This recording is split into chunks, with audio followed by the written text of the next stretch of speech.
Bom, vou fazer então a apresentação do projeto 5 da disciplina de sistemas operacionais. A ideia era implementar duas chamadas de sistemas que poderiam pegar e alterar o valor de um peso de um usuário para um possível novo escalonador com outra política, né, que não precisava ser implementado. Bom, eu não consegui concluir esse projeto, eu vou mostrar qual foi meu passo a passo, né, e até onde eu cheguei. Primeira coisa que eu fiz foi seguir o tutorial de chamada de sistemas do LKCamp. Ele explica um passo a passo como implementar a sua primeira chamada. Então, aqui um comparativo do meu repositório, né? Os passos que eu tomei. Foi colocar em alguns arquivos o nome da chamada ou a assinatura dela. Então, por exemplo, no Syscall 64, eu coloco as duas chamadas com números 448 e 449.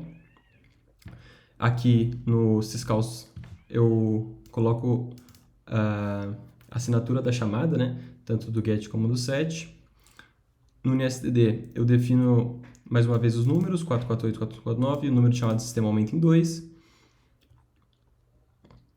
Mas, por fim, no arquivo sysni tem a adição de duas linhas aqui para as chamadas condicionais, que está no passo a passo do LKCamp.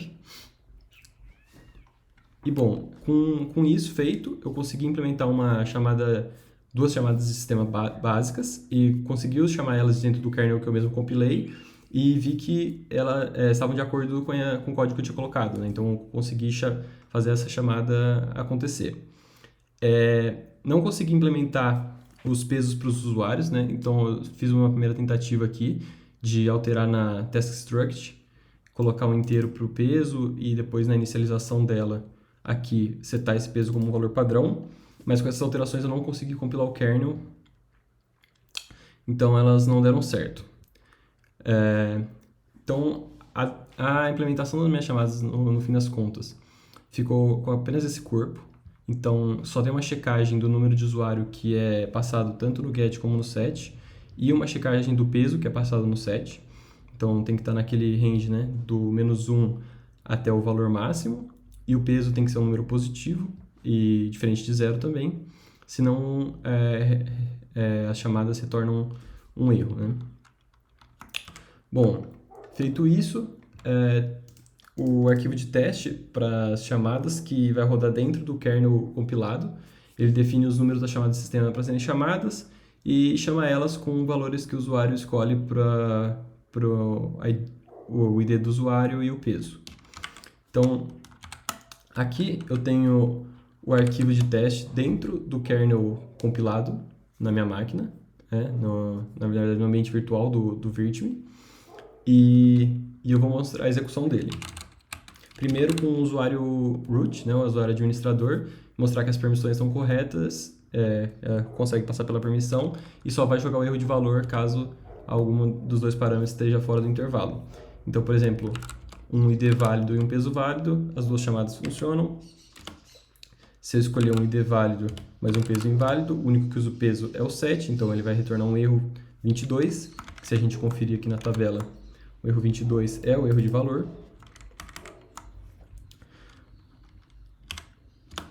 E agora, se eu usar um ID inválido e um peso válido, as duas vão dar erro de peso, certo? Bom, se agora eu trocar de usuário para um usuário não administrador e tentar rodar o mesmo código, eu posso passar mesmo dois valores válidos, só que ele vai jogar o erro. Bom, o get ele é válido, né, porque ele pode ser usado por qualquer usuário, mas o set vai retornar -1, setar o erro para 13, e se a gente olhar aqui, esse erro está como permissão negada para esse tipo de usuário.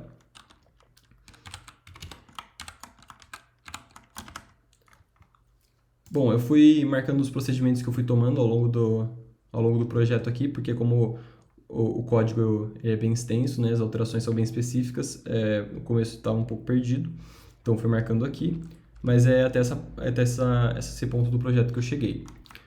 Em relação à última parte do projeto, o uso das duas funções já existentes, uma primeira impressão que eu tenho é de que seria possível, porque vendo aqui dentro da documentação dos escalonadores, Dentro, por exemplo, da função de setar parâmetro, a gente tem que ela pode setar os parâmetros para cada uma das políticas de escalonamento, e dependendo dela, né, associado com a política de escalonamento da thread. Então, eu dei uma pesquisada sobre alguns escalonadores implementados já que usam essa política de User Weighted Round Robin no kernel Linux modificado, né? E o que deu para perceber é que é implementada uma nova política, né? Então, normalmente para testes você seta essa política como padrão em alguns arquivos. E então a ideia, eu acredito, aqui para prosseguir com o projeto, né, para fazer esses testes, seria de implementar essa nossa nova política e usar essa struct de parâmetros para conseguir passar esse peso para dentro dela e criar threads novas utilizando ela como política padrão. Bom, é isso. Obrigado.